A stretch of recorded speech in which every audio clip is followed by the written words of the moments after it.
Hello and welcome to the Edupedia world. In this tutorial, we'll be learning about the OOPS concept in Java. So far, we have already seen how classes and objects are created in Java. So classes and objects are the basic OOP concept. Now, in this tutorial, we'll be studying about four important OOPS concepts that are encapsulation, inheritance, polymorphism, and abstraction. It is widely accepted and used in industry and is growing popularity in first and second hand college level program courses. So everywhere OOPS concepts are really important to understand. What are OOPS claim to fame? Well, OOPS said that it's better suited for team development, facilities utilizing and creating reusable software components. You can do a easier GUI programming using OOPS concept, and program maintenance is quite simple if you follow the OOPS concept. So this is the advantage of using OOPS. And now let's see OOPS in a nutshell. A program models a world of interacting object. So program is actually a model of word interacting objects. So how objects interact with each other, this is what a program according to OOPS. Object create other objects and send message to each other. In Java, we call that as it call others methods.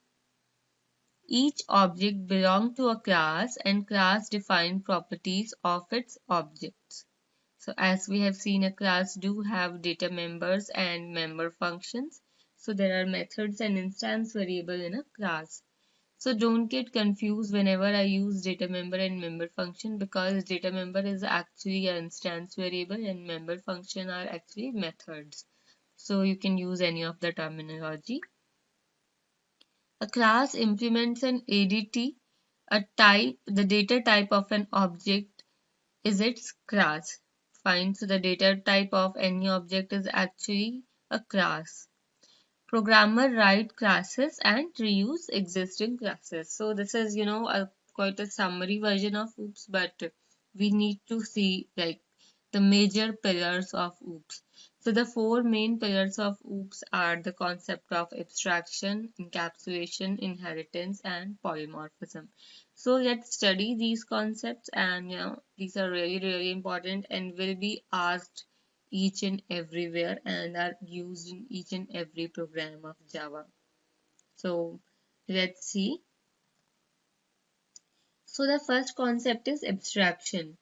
Abstraction means hiding the implementation details from user, and only required calling for functionality is provided. So whatever the user requires to call the functionality, only those details are provided.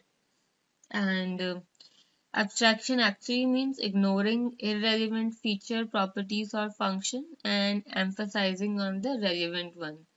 And now, relevant to what? Relevance can be depending upon the person or depending upon the user, whether it's for programmer or user.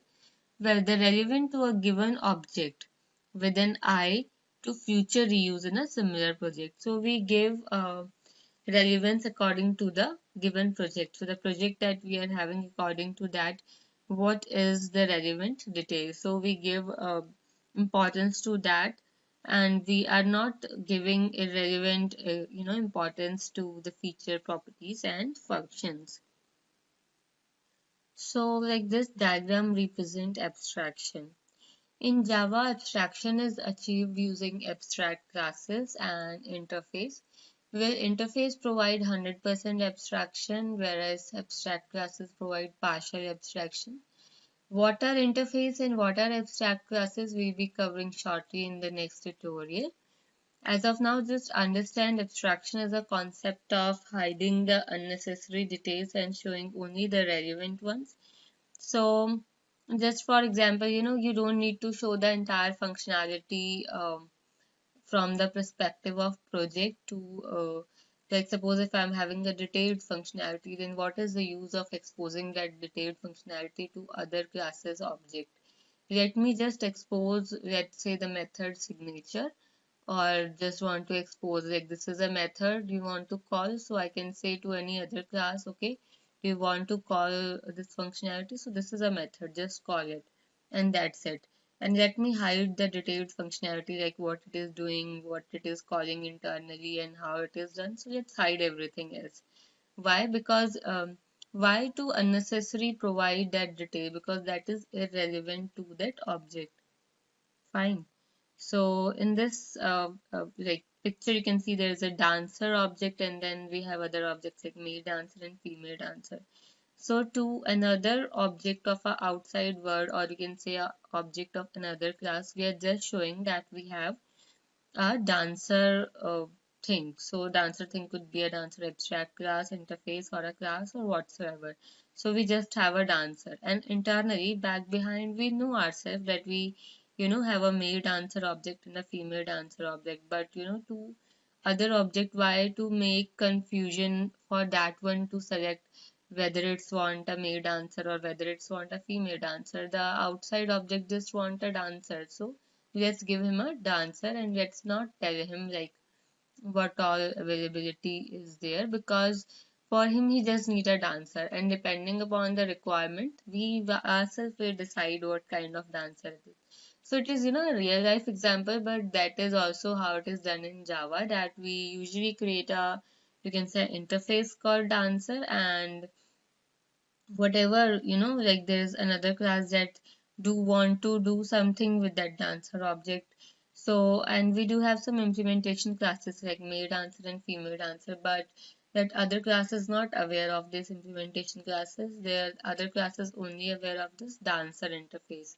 So whenever it wants to call the dance method, it will just call it from the dancer interface. Although the interface will not have its implementation, the interface will further refer to the, like, the proper classes that we have, the concrete classes that we have. But for the other class, let's say if there is other class student A, and student A want to go to uh, like the dance method, call the dance method of dancer, so it can just simply do that by just this program just exposing the dancer object, not male dancer and female dancer. So this is the purpose of abstraction. I hope you are getting like what's the purpose, because we don't want to show irrelevant details to any student A or B. We just want to show that, okay, do you want to call the dance method? So we do just call a dance method to a dancer interface, and we handle it how like if it's a male dancer or a female dancer. Okay, so next important concept is encapsulation. Well, encapsulation means that all data members of a class are declared private. Some methods may be private too. A class interacts with other class called the clients of this class only through the constructors and public method. Constructors and public method of a class serve as a interface to class client. So, so it's a concept, basically, you can say it's a concept of wrapping data and methods together as a single unit. So, whenever we, like, as we have shown our product class, there were data which were like ID, product name, and quantity, and then we have methods like add product and subtract product and getters and setters. So, just wrapping everything together in a class as a single unit is called encapsulation. And usually we declare our data members as private and provide getters and setters to modify it. So those getters and setters and constructors are actually forming kind of a interface to the outside world. So that is what encapsulation is about. So it's about wrapping everything in a single unit and exposing only the qualities, but not everything, not every in each field. Fine. So again, so this is like a diagrammatical representation which is showing that there is a foot, there's a male foot and female foot. So it can again contain some data, like a foot can have a data like how long. Okay guys, so encapsulation ensures that structural changes remain local. The change in code creates software maintenance problem. Usually the structure of class as defined by its field change more often than the class constructor and method. Encapsulation ensures that when field changes, no changes are needed in other classes. So that principle is known as locality. So it makes sure like whenever you want to change anything, then we do not need to make any change in like other classes. There's only the change should be done at one place. Fine. So this is like it ensures that structurally your changes should remain local. Fine. Then we have another concept which is called inheritance, where inheritance means a class can extend from another class, inheriting all its data member and methods while redefining some of them and or adding its own. So that means there's a class and let's say there's a parent class and then we have a child class. So the child class can inherit the functionality of parent class by using the extend keyword. So extend keyword is used for inheritance for inheriting a class. Fine. And what can it inherit? It can inherit data members and methods. And how does it happens to inherit? Well, that depends upon the access modifier. So we have seen like public is available everywhere. So it can inherit public methods and data members. Then we have seen default. Default is available in a package. So if the class that is inheriting is in a same package and in the parent class there are default access members, so those can be inherited. Fine. Then we have private members which cannot be inherited because scope of private is only within that class. Then we have protected. In case of protected, we have seen like it can be accessed within the same package or an inherited class. So if there is an inherited class and it has the parent class is having protected data members and member functions, then those can be inherited in the subclass. Inheritance represent the is a relationship between data types. For example, female dancer is a dancer.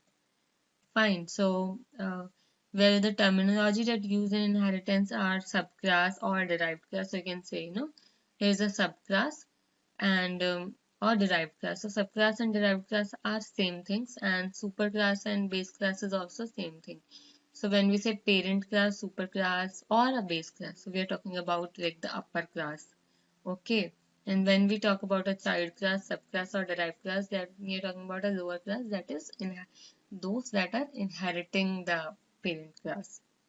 So how it is done, as you can see over here, public class female dancer extends dancer. So using the extends keyword, we are actually inheriting the dancer superclass and female dancer is a subclass. So we are inheriting the superclass into a subclass.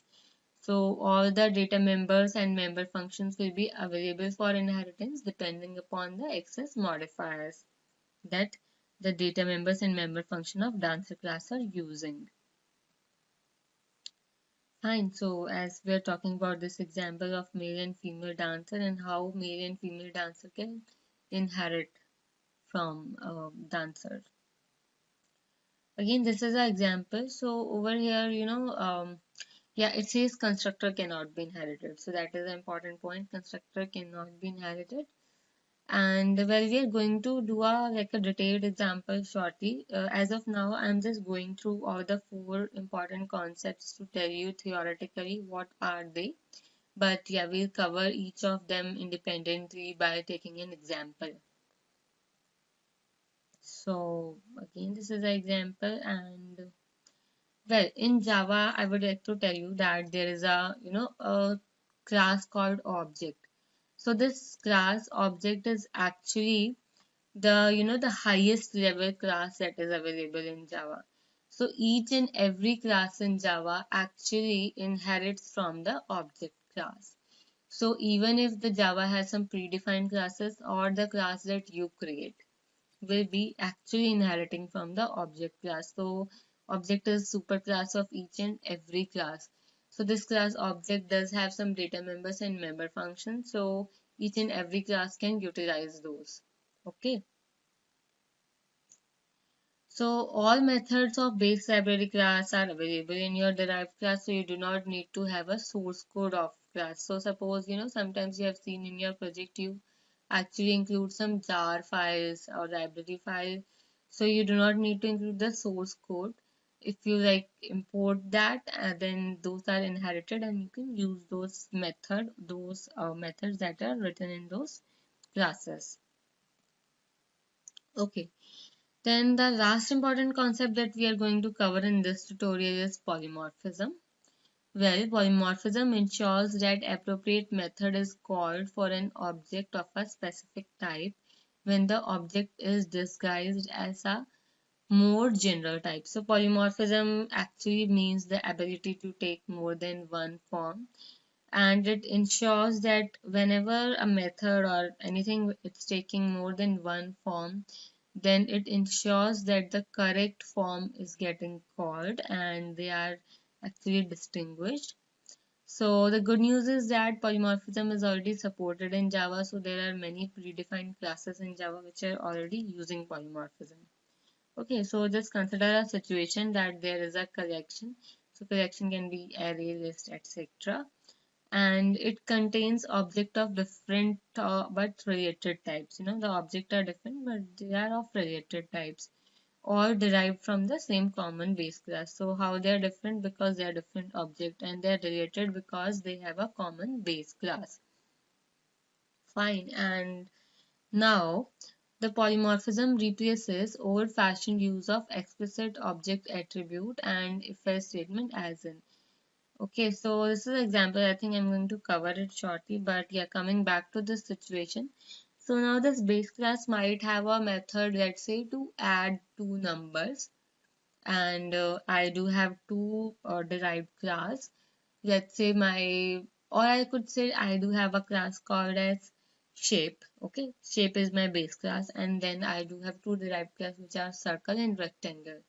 In shape class, let's say I do have a method called draw. Okay, and then again I do have two methods called draw in the class my shape class derived classes, those are circle and rectangle. So rectangle and circle also contain this method called draw.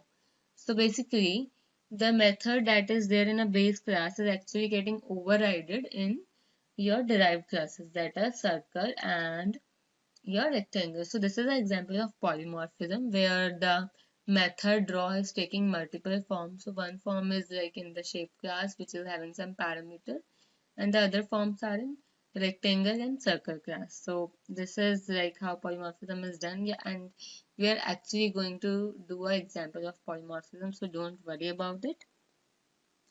Well, polymorphism are actually of two types. You can say virtual or you can say dynamic, that is like on the runtime, just in the time, and compile time.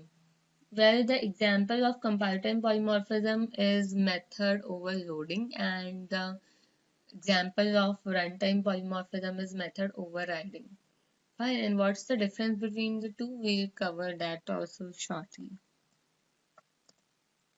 Okay guys, so thank you as of this tutorial. In the next tutorial, we'll be covering each of these OOPS concept in detail with an example. So this video was just to give an introduction, like what are the basics OOPS concept and what does they actually mean. I hope you got an idea as of now. We'll be covering each of them in detail. So thank you very much.